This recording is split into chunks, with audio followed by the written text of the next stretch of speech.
உலகத்தின் மக்கள் அனைவருக்கும் இனிமையான வணக்கம். நான் கார்த்திக் பேசிக்கிட்டு இருக்கேன். Wish good morning to all of you. இன்னைக்கு நம்ம என்னென்ன வீடியோ பார்க்க போகிறோம், அது மட்டும் இல்லாமல் இன்னைக்கு உங்களுக்கான சொல்லக்கூடிய விஷயம் என்ன அப்படிங்கிற மாதிரி பார்த்தலாம். ஸோ இன்னைக்கு நம்ம பார்க்கக்கூடிய விஷயம் என்னென்னா, கண்டிப்பாக உங்களுக்கு நல்லாவே தெரியும், எல்சிஎம் கசிப் உங்களுக்கு 8 மணிக்கு அப்லோட் ஆயிரும்.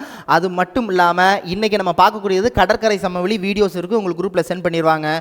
ரொம்ப மிக முக்கியமான குப்தர்கள் இன்னைக்கு முடிச்சு ஆகணும். ஸோ குப்தர்கள் பொறுத்த வரைக்கும் 6ஆம் வகுப்பு மற்றும் 11ஆம் வகுப்பில் இடம்பெற்றக்கூடிய குப்தர்கள் 2 வீடியோக்கள். ஸோ முதல் வீடியோ அப்லோட் ஆயிரும், சொன்ன டயத்துக்கு அப்லோட் ஆயிரும். எத்தனை மணிக்கு அப்படின்னு பார்த்தீங்கன்னா 5 மணிக்கு. அது இன்னொன்று வந்து 8 மணிக்கு. ஆனால் 5 மணிக்கு முன்னாடியே அப்லோட் ஆயிருங்க, சொல்ல முடியாது. ஸோ சீக்கிரம் கூட அப்லோட் பண்ணிடுவோம். ஸோ ஒரு 10 மணி 9 மணி சொல்ல முடியாது, நான் உடனே கூட அப்லோட் பண்ணிடலாம். ஏன்னா உங்களுக்கு வீடியோ சீக்கிரம் அப்லோட் பண்ணால் உங்களுக்கு பயனுள்ள வகையில் இருக்கும். அதனால் இந்த டைம் எதுக்குன்னா மேக்ஸிமம் இந்த டைம் அப்லோட் பண்ணிடுவாங்க அப்படின்னு அர்த்தம். சரிங்களா? ஸோ நல்ல முறையில் படிங்க. ஸோ இன்றைக்கி நம்ம சொல்லக்கூடிய விஷயம் என்ன அப்படின்னு பார்த்தீங்கன்னா, ரொம்ப முக்கியமான விஷயம். ஹவுஸ் ஒய்ஃபாக இருக்கிறவங்க அண்ட் தென் ஒர்க்கிங் பீப்புள்ஸ் நிறைய பேர் எனக்கு என்ன மெசேஜ் பண்ணியிருந்தீங்க அப்படின்னா, ஒரு சில பேருடைய வாய்ஸ் கேட்கும் போது எனக்கு ரொம்ப கஷ்டமாயிருச்சு. சார், என்னால் படிக்க முடியலைன்னா என்னால் இந்த போர்ஷனை வந்து முடிக்க முடியுமான்னு தெரியல, எனக்கு வந்து ரொம்ப கஷ்டமாக இருக்குது, ரொம்ப ஸ்ட்ரெஸ்ஸாக இருக்குது. அதாவது நீங்கள் ஒரு விஷயத்தை நல்லா வந்து மைண்டில் என்ன வச்சுருக்கீங்க அப்படின்னா, இந்த லெவல் போயிருச்சு அப்படின்னா என்னால் அந்த கான்செப்டை முடிக்க முடியாது, எனக்கு வந்து ஒரு நாளைக்கு வந்து படிக்கிறதுக்கு 2 மணி நேரம் 3 மணி நேரம் தான் டைம் இருக்குது, உங்களோட வீடியோஸ் பார்த்து உங்கள் வீடியோஸ் எங்களுக்கு பிடிச்சிருக்கு, உங்கள் வீடியோஸ் ஃபாலோ பண்ணி நாங்கள் ஃபாலோ பண்ணிக்கிட்டு இருக்கோம், பட் ஆனால் இந்த வாரத்துக்குள்ளே இதுங்களால் முடிக்க முடியாமல் போயிடுமோ அப்படிங்கிற மாதிரி ரொம்ப ஸ்ட்ரெஸ்ஸாக ரொம்ப கஷ்டப்பட்டு நீங்கள் வாய்ஸ்லேயும் பேசுனீங்க, மெசேஜும் பண்ணியிருக்கீங்க. ஸோ அவங்களுக்கு இப்போ நம்ம சொல்லக்கூடிய விஷயம் என்ன, சரிங்களா? இதை விட்டுருங்க. இது வந்து யாருக்கு அப்படின்னா, உங்களால் கோஆர்டினேட் பண்ணி நான் ஆல்ரெடி படிச்சுட்டேன், கரெக்டாக நான் ஃபாலோ பண்ணணும் 24 ஹவர்ஸ் படிக்கிறவங்களுக்கு இது பொருந்தும். உங்களால் படிக்க முடியலைன்னா தயவு செஞ்சு சொல்கிறேன், ஏதாவது ஒரு போர்ஷனை விட்டுருங்க. திரும்பவும் சொல்கிறேன், 24 ஹவர்ஸ் படிக்கிறாங்க, அவங்கள விட நான் ஜெயிக்க முடியுமா அப்படிங்கிறதெல்லாம் போட்டு குழப்பிக்காதீங்க.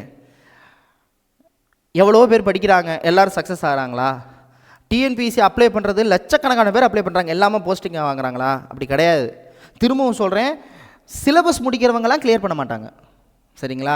ஸோ சிலபஸ் கண்டிப்பாக நீங்கள் சக்ஸஸ் ஆனவங்களை யாரை வேணாலும் கூப்பிட்டு வச்சு கேளுங்க, நீங்கள் சிலபஸ் 100% முடிச்சிவீங்களான்னு கேளுங்க.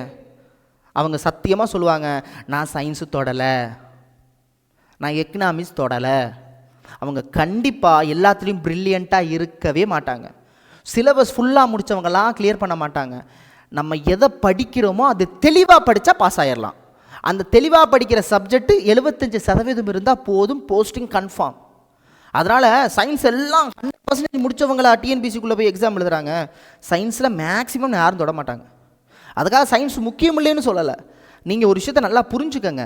உங்களோட யாரையும் கம்பேர் பண்ணி உங்கள் மனசை நீங்கள் அப்படியே ரொம்ப ஃபீல் பண்ணி ரொம்ப கஷ்டத்தில் இருக்காது. இந்த செஸ் போட்டி விளையாட்டு, கேரம் போர்டு விளையாடணும்னு வச்சுக்கோங்களேன், நல்லா தான் விளையாண்டுக்கிட்டு இருப்போம். டக்குன்னு ஒரு காயின் ஆப்போசிட்டில் போட்டாங்கன்னு வச்சுக்கோங்களேன், ஒரு 2-3 காயின் சேர்த்து போட்டாங்கன்னா அதுக்கப்புறம் நம்மளுக்கு அது விளையாடவே தோணாது. அதுக்கப்புறம் நம்மளுக்கு தோணாது. அப்புறம் அதே போல் செஸ்லேயும் அப்படி தான். குயின் மட்டும் யாராவது வெட்டிட்டாங்கன்னு வச்சுக்கோங்களேன், யாருமே செஸ் விளையாட மாட்டாங்க. குயினே போயிடுச்சு. அது கிடையாது, அது ஆட்டம் இல்லை. நீங்கள் எவ்வளோ தூரம் முயற்சி பண்ணுறீங்களோ அதுதான் ஆட்டம், புரியுதுங்களா? 24 மணி நேரமும் புக்கும் கையுமா வைக்கிறவங்கலாம் கிளியர் பண்ண மாட்டாங்க.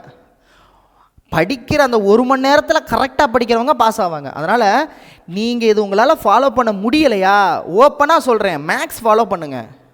மேக்ஸை ஃபாலோ பண்ணுங்கள். யூனிட் 8 தமிழ் போதும். அதாவது உங்களால் முடியாத பட்சத்தில் நான் உங்களுக்கு வீடியோ கொடுக்குறேன், செப்பரேட்டாக கொடுக்குறேன், தனியாக நான் லைவுக்கு வரேன், உங்களுக்கு நீங்கள் கவலையே படாதீங்க, சரிங்களா? அதனால் நீங்கள் ஃபீல் பண்ணுறதுக்கு ஒன்றுமே கிடையாது. அதே நேரத்தில் பாஸ் ஆகிற முக்கால்வாசி பேர் வந்து ஒரு நாளைக்கு கொஞ்ச நேரம் படித்தவங்க தான். என்னது இன்ஸ்டியூட்டில் போய் சேர்ந்து வருஷம் முழுக்க படிச்சுக்கிட்டே இருக்கிறவங்கன்னா அப்படியே நான் 12 மணி நேரம் படிப்பேன் சார், நான் வந்து 18 மணி நேரம் படிப்பேன் சார், அது விஷயமே கிடையாது, சரிங்களா? இது வந்து டெஸ்ட்டு போட்டி கிடையாது. சும்மா நம்மளும் படிப்போம்னு ஒரு விஷயத்தை எடுக்கிறீங்களா, புக் எடுக்கிறீங்களா, இப்போ குப்தர்கள் அப்லோட் பண்ணுறோமா, குப்தர்களா இதுவா நச்சுன்னு அந்த பாயிண்ட் இவ்வளோ தான், மேக்ஸா இந்த டைப்பா இவ்வளோ தான். அதை விட்டுப்புட்டு நீங்களே உங்களுக்கு ஸ்ட்ரெஸ்ஸுக்குள்ளனா வைக்காதீங்க. உங்களால் இதை படிக்க முடியலன்னா மற்றவங்களோட போட்டிங்கிறது மற்றவங்களுக்கு கிடையாது, உங்களோட தகுதி உங்களுக்கு தான் தெரியும்.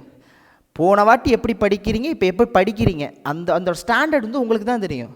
அதனால் சார் டெஸ்ட்டு வச்சார், எல்லோரும் உட்காந்து படிக்கிறாங்க, எல்லாம் தான் ஃபாலோ பண்ணுறாங்க, நம்மளால் ஃபாலோ பண்ண முடியலை, ஐயோயோ அப்படிலாம் நினைக்கணும்னு அவசியமே இல்லை. இது வந்து யாருனால 24 மணி நேரம் படிக்கிறீங்களோ அதுதான். ஏன்னா புதுசாக படிக்கிறவங்களுக்கு இது கஷ்டமாக தான் இருக்கும்.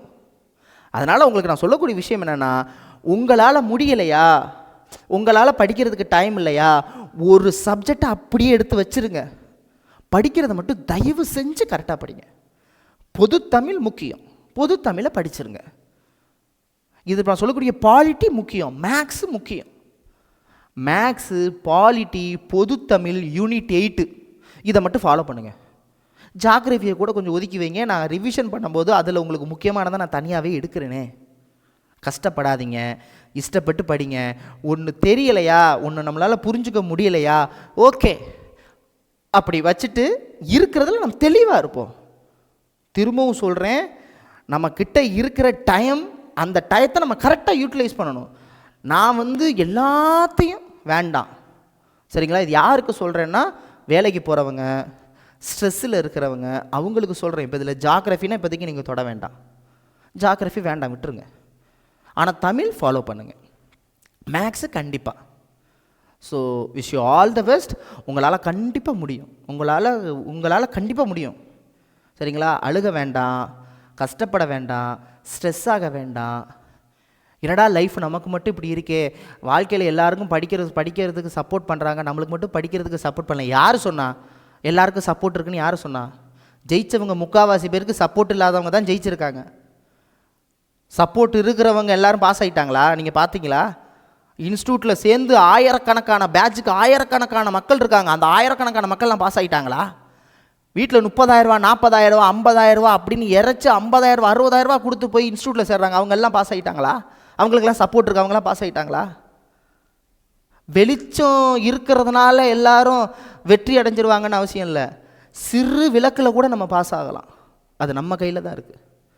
அப்படி வந்து ஒரு வெற்றி வந்துச்சுன்னா அந்த வெற்றியோட சுவை வந்து அளப்பரியதுன்னு சொல்லுவாங்க. கஷ்டப்படாமல் எதுவும் கிடைக்காதுன்னு சொல்லுவாங்க இல்லையா? அந்த கஷ்டம்னே நீங்கள் நினைக்காதீங்க, இந்த வெற்றிக்கான படி நினச்சிக்கோங்க, சரிங்களா? Wish you all the best. உங்களால் கண்டிப்பாக முடியும். நீங்கள் ஹவுஸ் ஒய்ஃபாக இருந்தாலும் சரி, வேலைக்கு போகிறவங்களா இருந்தாலும் சரி, நீங்கள் யாருக்கும் தலைச்சவங்க கிடையாது. 24 மணி நேரம் படிக்கிறவங்களுக்கு நீங்கள் எந்த விஷயம் தலைச்சவங்க கிடையாது. உங்களோட கான்செப்ட், நீ எத்தனை வேணா படி, நான் இந்த கான்செப்டை முடிச்சிருக்கேன், இதிலேருந்து கொஸ்டின் கேளு, நான் ஆன்சர் பண்ணுறேன், அப்படி நீங்கள் கெத்தாக இருந்தீங்கன்னா நீங்கள் கிளியர். நான் படித்தேன்னா படிக்கலையா, நான் குப்தர்கள் படித்தேன் ஆனால் தெரியாது, அப்படி இருக்கக்கூடாது. நான் ஹிஸ்ட்ரியில் குப்தர்கள் படித்தேன், டெல்லி சுல்தான் படித்தேன், முகலாயர் படித்தேன், ஒரு 5 கான்செப்ட் இது படித்தேன், இதுலேருந்து நீ எந்த கொஸ்டின் வேணாலும் கேள்வி நான் ஆன்சர் பண்ணுறேன், அது கிளியர் பண்ணிடலாம். நான் சொல்கிறது புரியுதுங்களா? இல்லையா, நான் எல்லாத்தையும் படித்தேன் ஆனால் கொஞ்சம் கொஞ்சம் படித்தேன் வேண்டு, சும்மா மேயிற மாடு இருந்ததுன்னு சொல்லுவாங்களே, அதெல்லாம் வேணாம். உங்களுடைய விஷயம் உங்களுக்கு தான் தெரியும். விஷயம் ஆல் தி பெஸ்ட். கண்டிப்பாக நீங்கள் ஜெயிப்பீங்க. இது எல்லாருக்கும் தான், யூடியூப் பார்க்குற எல்லாருக்கும் தான், யூடியூப் பார்க்காதவங்களுக்கும் தான். எல்லாரும் சக்ஸஸ் ஆவீங்க, எல்லாரும் நல்லா படிங்க, உங்களை நீங்கள் நம்புங்க.